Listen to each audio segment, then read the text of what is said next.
Hey, what's going on? It's Bill Burr. It's time for the Thursday afternoon, just before Friday, Monday morning podcast. And you know, whenever I'm videoing, that means I have a special guest, a very special guest, to the point I wore a sweater.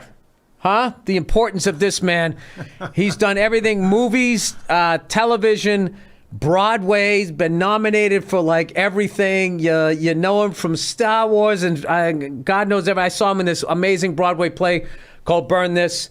He's got a movie coming out called Ferrari with Michael Mann, Christmas Day. Please welcome Adam Driver. Jesus Christ. Thank you. How are you? I'm good. How are you? Sorry, we had a little confusion before this started. I was like, when is the movie coming out? When is this podcast coming out? So, first off, great to see you. And I am very excited about this movie because, you know, there has been movies about F1 and that type of stuff, but this seems like it's going to dig further. You're playing Enzo Ferrari? Mm-hmm. Mm-hmm. Okay, and this isn't just going to be, it's not like Days of Thunder meets Italian supercars. No. If people are expecting it to just be nonstop racing, it's not that. There is racing for sure, and it's shot really well because it's a Michael Mann movie, but it's also a big competition. You're fighting for the same girl. And Robert Duvall's in it. Yeah, exactly. I raced Robert Duvall in 1957. Yeah, there we go. But it's a very character-driven movie, just like Michael Mann's movies are. Right. You know. So hopefully, by the time that somebody actually crashes, you care that they live or die. Well, one of the few books I've read in my life. I was saying I read this. That wasn't a sports autobiography. I read this book called The Limit, and it was this amazing. Story. Basically, it was a history of F1, kind of like how dangerous it was in the 1950s. And I looked up most of some of the worst of these crashes, and it would be literally like on straightaways. They would just have spectators standing behind like a yellow rope. Yeah. And it's a straightaway, so they weren't expecting centrifugal force to affect it, but then they would hit each other and they would go into the crowd, and like so many people would die, and like nobody got sued back then. But this book was called The Limit and was about the first American to win the F1 championship. And as much as it was about the race and the danger and everything, there was this one story that kind of gave me a hint into the complexities and the drama of Enzo Ferrari. The guy that you're playing was, when Phil Hill was the name of the guy, the American driver, when he got his first car, the last driver had just died. And so then they're calling you up, and he couldn't believe he got the call. And when he got the call, in the floor pan, there was a hole like the size of a quarter in the floor pan of it. And they're, all right, it's your car. And he asked why the floor pan, why it had the hole in it. The last driver got decapitated and bled out in the car. So they just drilled a hole and they hosed it out.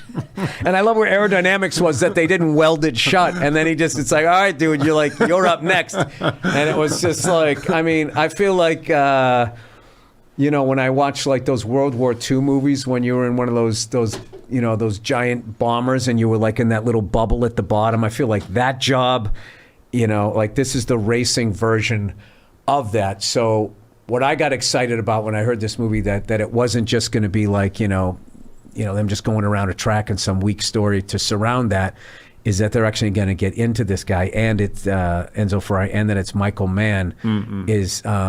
Am I on the right track as far as like? Yeah, completely. I think like the death rate of the Ferrari team in the late 50s, probably from 1955 to when our movie starts, 1957, was something like 50%. You know, the goal was to kind of get thrown from a car, as opposed to get stuck in a car and burned to death. And they didn't have seatbelts, or, you know, it wasn't not because of them being absent-minded. It just wasn't part of the racing culture at the time. It was, you know, aerodynamics was kind of new.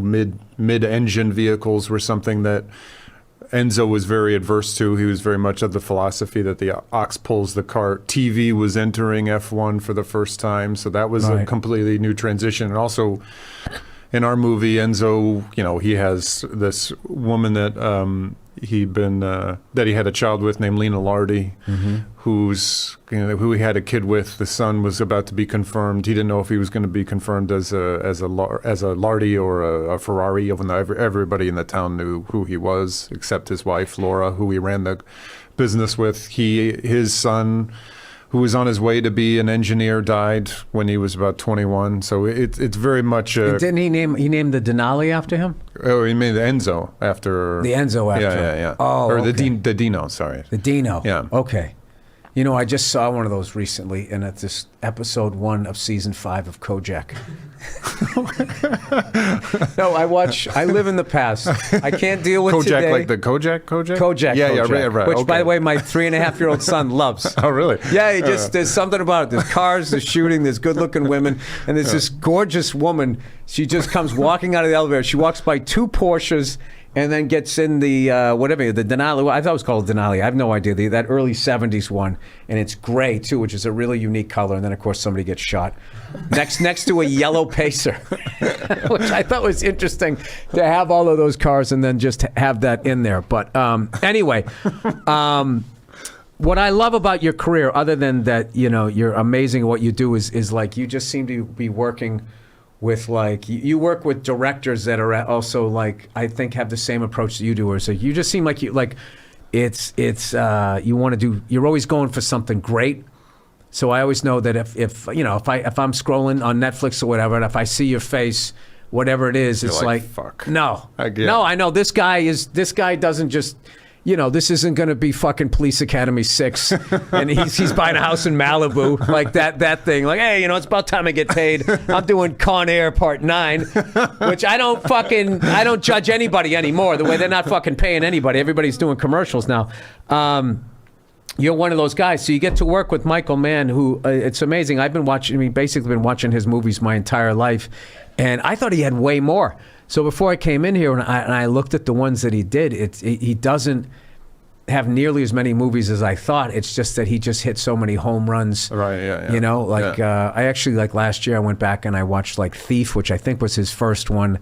And obviously I saw, like, the Heats at, Heat and all of that, which, The Insider, Last of the Mohicans. Insider I loved. Collateral, Ali, I think they have staying power and they're timeless because he's so specific. So every time you watch them, even Heat, I've seen probably 200 times, and every time I watch it, I always see something different about, oh God, like that it's such a great detail that I never picked up on before. Yeah. And it's the same with this. I don't think it's kind of impossible to watch this once.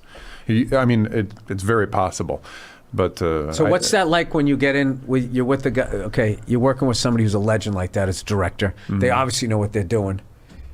Yeah. And then he gives you a direction, and you're thinking of going in a different direction. Is there anything in your head going like, well, that was Michael Mann. I can't say, hey, I was thinking of... You have to try it, I would say, because it might be a good idea. But then at the same time, he is also trying to figure out how to communicate with you, just like you're trying to figure out how to communicate with him, and you can't keep each other from each other. Like you can't keep it like, oh, I'm secretly going to do something else. If you disagree, then you kind of have to talk about it. Have you ever tried that? Yeah, secretly disagreeing and then doing yeah, or someone like gives me a direction and I'm like, okay, maybe I'll just and in the moment I don't want to do it, so I'll just do something else, just because it's film. So if it doesn't work, we'll just go back and do it again. Right. I don't want to get too in my head. The minute you start trying to think of it externally from myself, then I get totally lost. And it's kind of like a benign rebellion, if that makes sense. It's not like I'm rebelling against. I like watching things where I get the sense that maybe the actor will leave the frame. I don't know what they just, so long as they feel like they're breathing, and the minute they get in their head, I feel like I can sense it. So, and if I do something and someone doesn't like it, then we'll just do it again. That's the luxury of film. Not all directors that work that way, but with Michael, I know that if he doesn't get what he wants, then we'll just keep doing it until we get it. Just grind in you perpetuity. down. Yeah. All right. Well, how come people don't seem to understand that a person wouldn't want to watch themselves?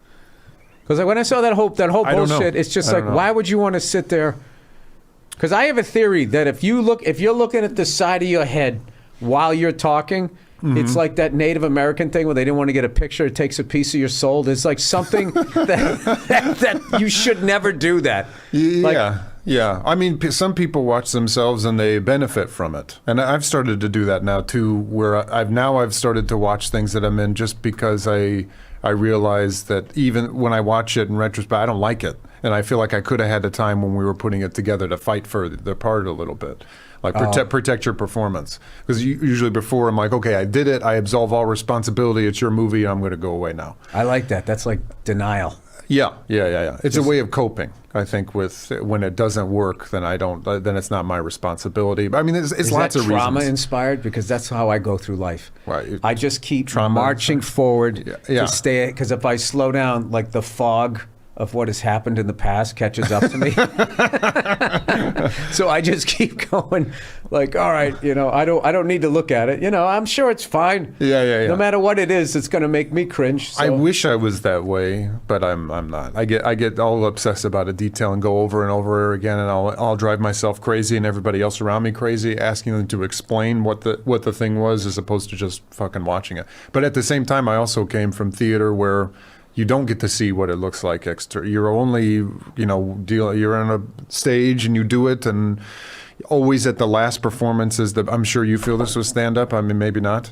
You do it for so long, and every time you do it, it's something new, and then it just gets better and better, and you become more relaxed. There's a part where you're like, oh, I need to be over here at this part of the stage when I say that, as opposed to over there, or I was tense in this part, and now I found a way to relax. And that's what I feel about film. It's permanent. You can't go back and do it again. It's at the same time improvisational, but permanent. It's a document that lives forever. Right. Then you make it, and you made a mistake, or you thought you were going to do something that wasn't operating. It is traumatic when you watch it and you're like, oh, and I can't go back and redo it. That's it. That's what it is. Now it lives forever. But in this also the other end, it's not about you and how you feel about it. It's about how an audience responds to it. So I try to absolve responsibility. But now I think that's healthy.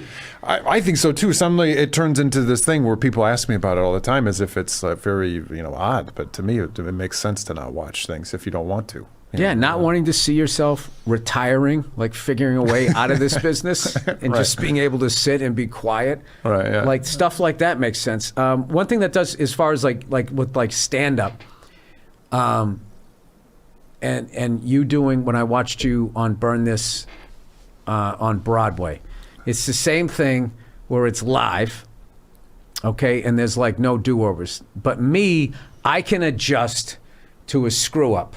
I can call it out. I'm breaking the fourth wall the entire time. The entire time I'm talking to the crowd. I'm not creating this world that you guys are doing. So if there's like a mistake, it's very easily handled once you're seasoned and you're relaxed. So when you were doing that play, because this is what I've always wanted to ask someone that's acted on Broadway, what happens? What do you do? Like if the other actor forgets their line and you see them in a panic looking at you, or you can, like right before you're going out, you're like, what the fuck do I say? Yeah. And there's this crowd there, and go. Like, there's your cue. Like, how do you? Like, what is that night? Like that first night, no matter how many times you've rehearsed it. There has to be that thought of like, what if I forget my lines? Yeah, not so much. No, when I first did a play on Broadway, that was that terror that I was not going to memorize, know my lines. But now I don't feel that way. I feel like I know my lines and all. But that happens all the time. Well, let's talk about the terror. So okay. What was that like? How did it happen? Did it where I lost my lines? Yeah. No. So I remember the first play I ever did was a play called Mrs. Warren's Profession. It's a Robert Shaw play. And I was sitting backstage, and it was with Cherry Jones and Sally Hawkins.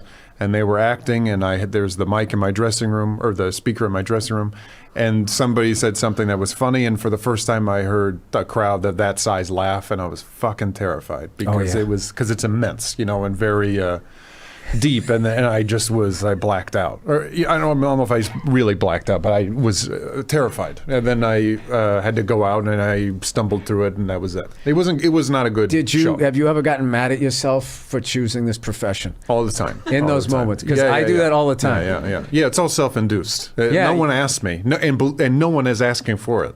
That's what I was always saying. I would always be sitting there, like when I was getting called on stage, horrible crowd, or like you're going to to do Letterman, and it's freezing cold, and he doesn't look like he's in a good mood. And I'm just like, why? I'm a fucking shy person. Why did I decide to do this? This is stupid. Yeah. Oh, yeah, all the time. Yeah.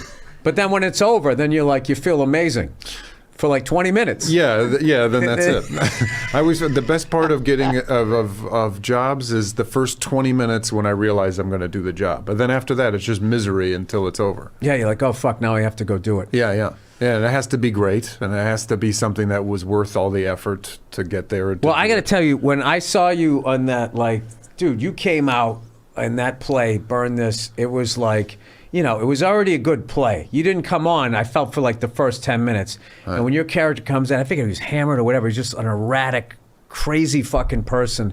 And you came in and it was just like electric. The whole thing it just was flying after that. And I'm not, you know, I'm a comedian. So like I'm going to Broadway and we have like, I think we confuse you know, Cats with everything else on Broadway. So we just think it's going to be like, oh my God, I had a dream. Like, oh no, how am I going to lie to this guy afterwards and be like, oh yeah, that was fantastic. I got my little Cats doll here, and I want to be on the Great White Way.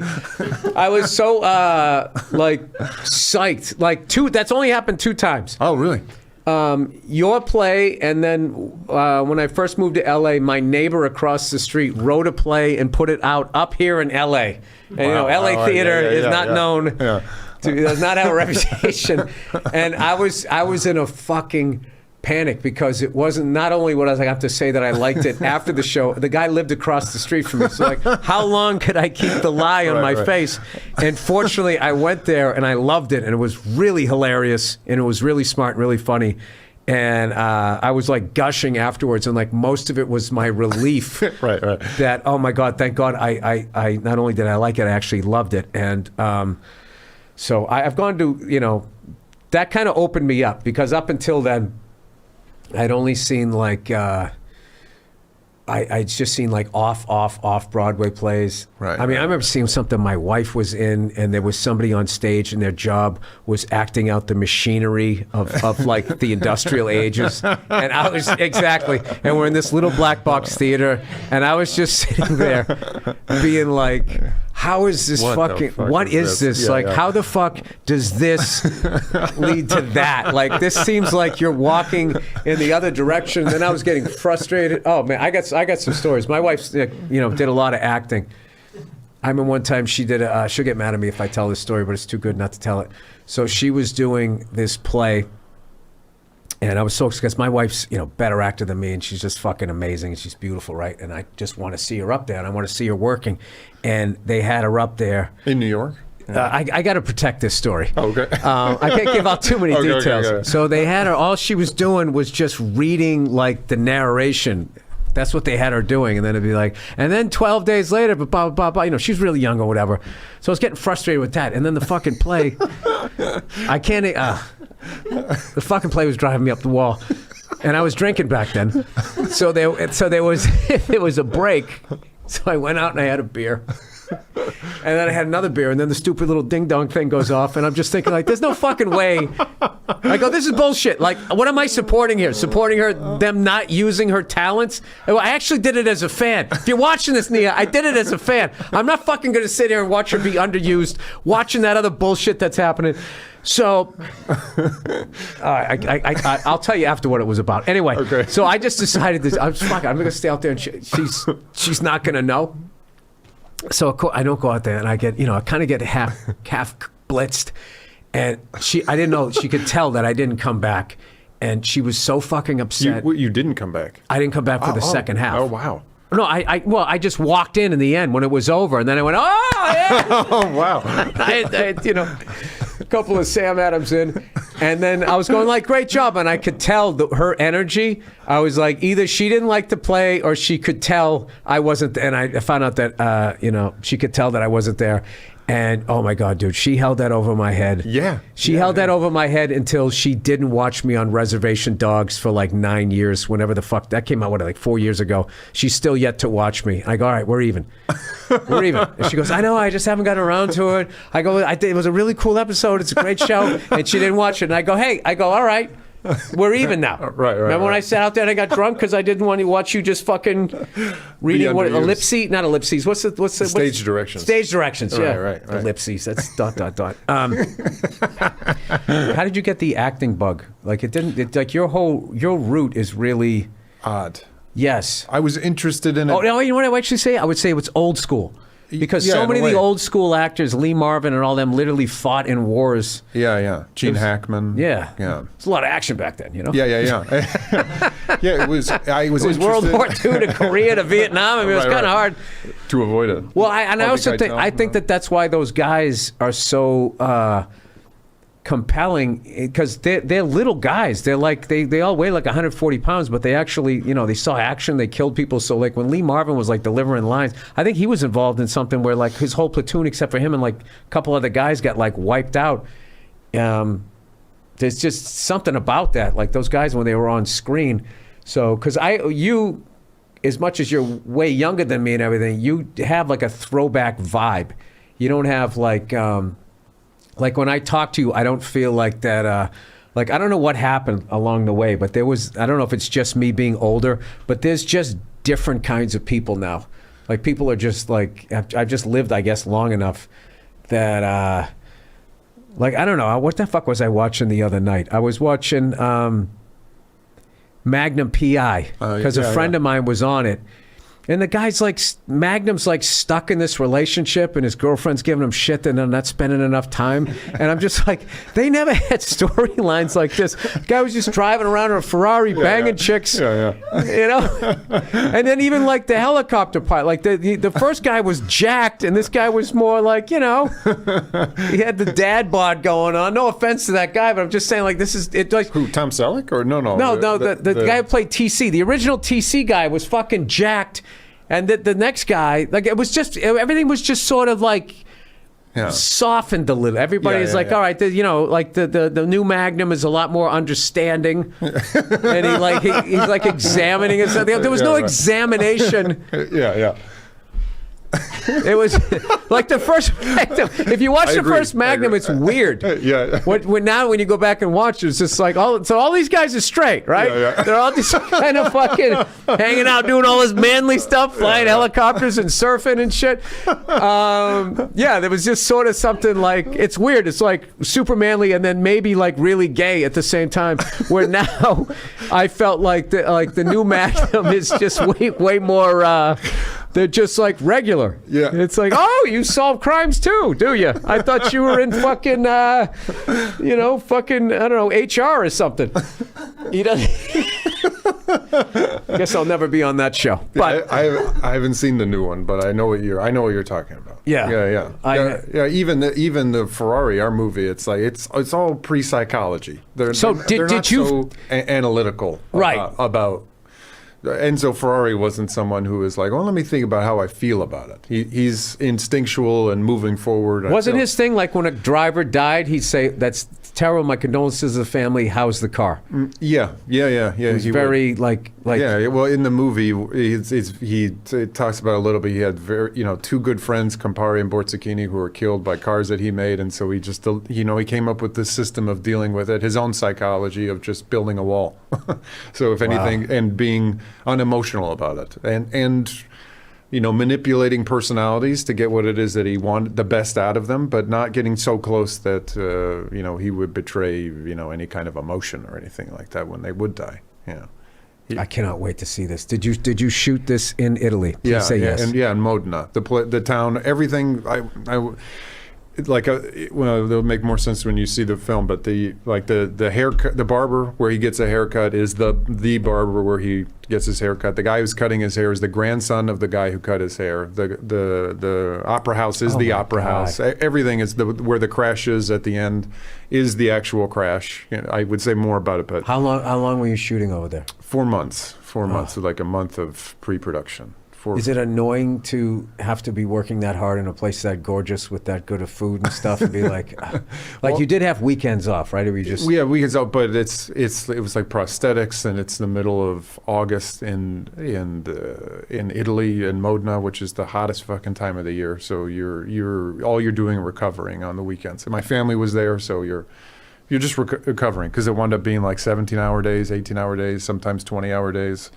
Where do it's you very go? long. Do you have to go somewhere mentally when you go on? Do you have like a? 'Cause I don't know if this is a stand-up comedian thing, because like I can do my shit in real time in an hour and 15 minutes. I am done, and I can just go chill out. Where like movie, like you have to be there. Like I always leave my phone in the trailer because I don't want. I just look at it like I'm going into a casino.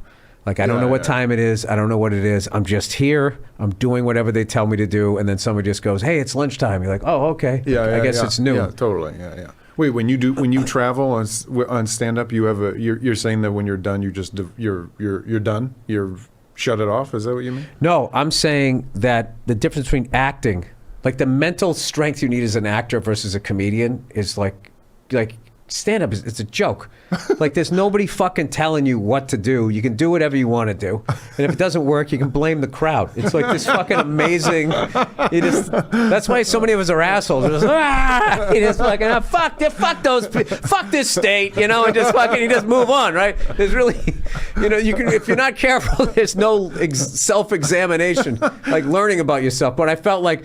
Then with acting is that you have to be on like this team, and like you can't be like, what, fuck this shit, I'm out of here. People suck. You can't do that. You can, yeah. So you have to like go there and just know that like, all right, I guess we're doing 17-hour days on this thing, and then it's almost like doing cardio. You have to get like used to doing that. Yeah.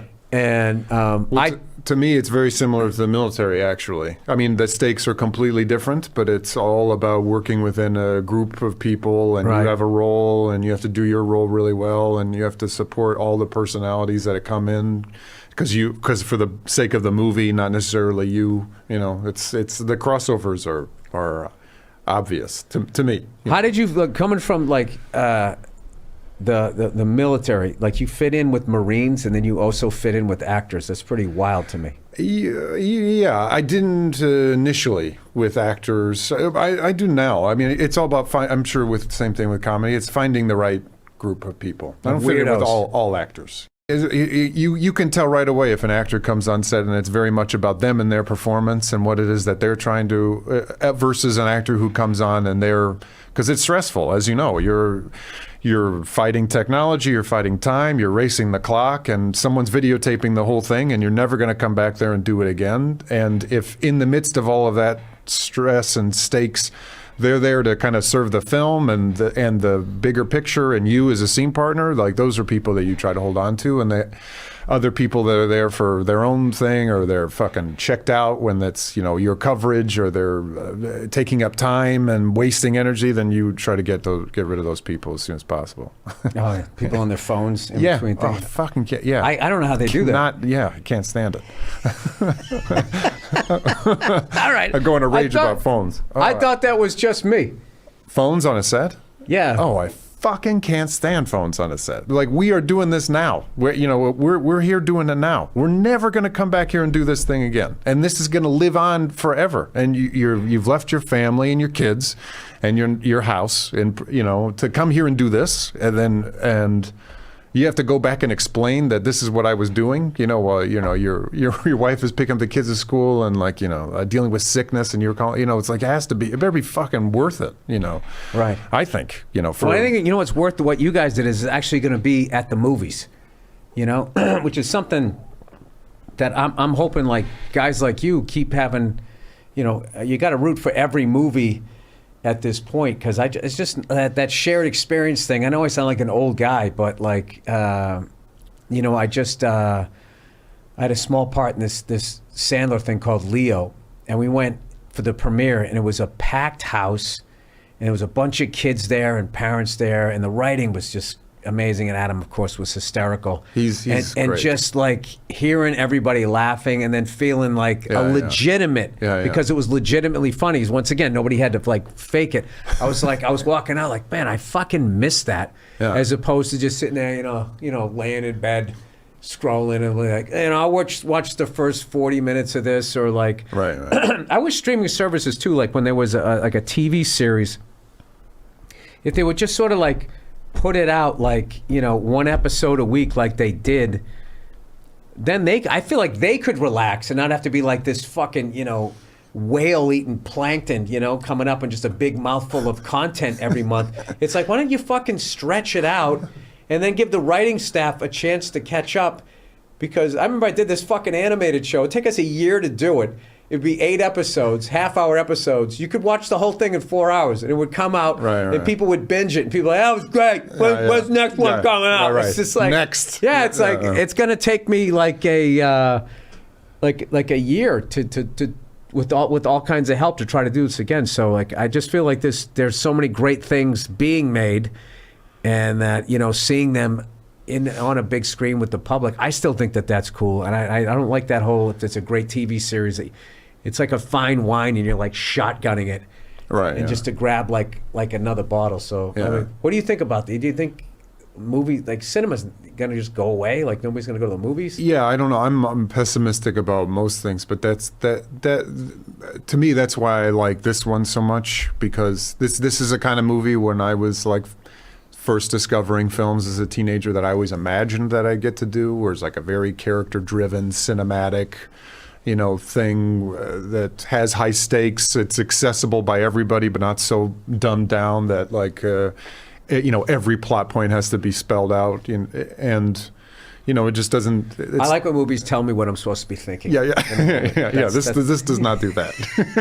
All right, I got to ask you, because one time we were in New York, we grabbed a beer, and you were telling me that you were getting ready to do this really cool movie with this French director, I believe. Yeah, Leos Carax. Yeah, it was called Annette. Yep. And you were going to be playing a stand-up comedian. That's the first time I met you. Yeah. And you wanted to pick my brain. And I went and saw you at this the Patrice O'Neill benefit. Yeah. You went on last, and it was like hey, leveled you just the place. flatlined. No. Just shit the bed. Energy just sank. Yeah, no. It was really impressive. Why is this guy on stage?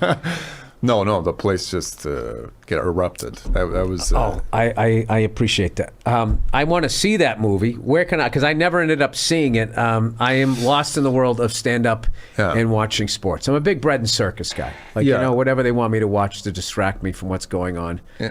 I'm there. Macy's Day Parade, football on Sunday. So, did you ever end up doing stand-up? Trying it? Going on stage? No. Then the stand-up, and you see the movie is very, choreographed. It's not like we talked about like like Andy Kaufman and things like that. Where the comedian in this movie was very, experimental and not joke punchline, kind of thing. There's like singing to the audience and they sing back. It's a very you should Carax check movie. out if you have time when you're out here. You got to go see this guy Brian Holtzman. Brian Holtzman. That fucking guy is in his own way is doing his own Andy Kaufman thing, where it's like what he's doing is like he's beyond a comedian's comedian. Like he's like his own like entity. And what I love about what he does is he has to have known that like what he's doing is not going to make somebody like back in the day at Must See TV like, oh, this could go on after Ellen, right? Like he just, and everybody else, and myself included, we're playing that game of like, all right, industry's here, try to work clean, talk about your family. Right. He never did that shit, and he's just one of the greatest comedians I've ever seen. I had a friend of mine, Greg Fitzsimmons, recently saw him and was telling me the stuff that he was talking about. You have to see that guy, because what's great about him is you still get to see him. He has like his fans that see him, but like the best thing is seeing somebody discover him for the first time and be like, what the fuck is this guy saying? Like, I'm trying to give you an example without doing one of his jokes. Like kind of a Sam Kinison. Yeah, you know what? When I look at him, you know who I see on stage? I see George C. Scott. Like George C. Scott. Wow. Doing and he looks like, and he kind of in a way almost looks like Jack Nicholson when he played Jimmy Hoffa. Remember when he had like the flat top and the mustache? Yeah. The guy, he's a retired dog catcher, and he used to work, was an airplane mechanic. Wow. And he is on his own fucking thing, that is so beyond anything I'm doing or anybody else. I'm telling you, this fucking guy is you know, I know you've already done the role or whatever, but if you just want to go in late night at the Comedy Store and just watch a guy fucking blow people's minds. No, I love stuff like that. Even off-Broadway plays where someone's reading stage directions for... I love the uncomfortableness of how long could we keep this going? Yeah, I've always had a, you know, watching people like that, there's that fascination, like the balls that it takes to do it. And it's not done in like a self-sabotage, because there's a difference between self-sabotage and just deliberately fucking something up because you have a fear of success, right, and actually being like, no, like this is who I am and I don't fit in with whatever the fuck that is. But guess what? I don't give a shit. I'm not conforming because I have to do it. So I would highly recommend him. So Ferrari comes out Christmas Day. Michael, man, I mean, see, my wife wanted to go to the Lakers-Celtics game. I'm like, why not go to a fucking basketball game on Christmas Day? Now the movies might be a different thing. So I don't know if you're supposed to promote anything else. How long does this media tour go for? How long have you been doing it? Is it like the old days where they fly you to the Canary Islands? No. Now I went to London and now I'm here. We did something in New York. I'm here for 4 days. I go back to New York for a week where I live, and then I'm done. You doing a lot of the Zoom interviews or no? I'm doing one later, but not only really one. This one I'm doing a lot for because, I mean, honestly, this sounds like promotional bullshit, but I love this, and I do film, and I think it's rare, and his films in particular I think are so rare. And you know what you were saying up top, it's not just a weak plot with a bunch of cars. It's Penelope Cruz and Shailene Woodley and Jack O'Connell and Patrick Dempsey. It's really great actors giving great performances, and the backdrop is this really specific, well-told story that I think has legs. So I'm really proud of it, actually. So I'm for this one, I would do kind of anything for it, for people to see it, because I think it's really great. All right. Well, I can't wait to see it. Go see Ferrari, Michael Mann, Adam Driver. It's coming out Christmas Day. Go out to the movie theaters. Get out of the house. You're going to be sick of seeing your family members and everything. Dude, it was such a thrill to have you, good to see you again. Come in here. And you know what? I didn't ask our common denominator here. The Star Wars thing. Oh, yeah. Were you a fan before you got in it? Yeah. You watched the stuff? Yeah, when I met you, you were about to go in to do something with it, right? Yeah, so I got a lot of shit because I used to always make fun of it. Oh. No, but the only reason why I did was because everybody loved it. You know what I mean? Yeah, it's that comedian thing. It was like, oh, they're loving this thing. I'm gonna shit all over this. It's like doing stand up in Green Bay. You got to go there and make fun of the Packers, and you got to make fun of the cheeseheads. And if you go to a red state, you have to trash Trump. And if I'm out here, I got to make fun of Joe Biden. I mean, you just have. Right. Other than that, like, where is the fun? So, anyways, dude, I'm such a huge fan. You're such a great guy, and I'm really happy for you. And I mean, to have you and Michael Mann and doing the Enzo Ferrari story, like, I can't even tell you how. Like, I mean, I went to the F1 when it was in Vegas. I went to the one in Austin, Montreal, and then I've seen MotoGP one time. So I'm sort of a closet gearhead that can only change the oil on a car. But I'm going to be very excited to see this. So thank you so much for coming in. Adam Driver, everybody. This has been the Thursday afternoon, just before Friday, Monday morning podcast. Have a great weekend, and I'll talk to you soon.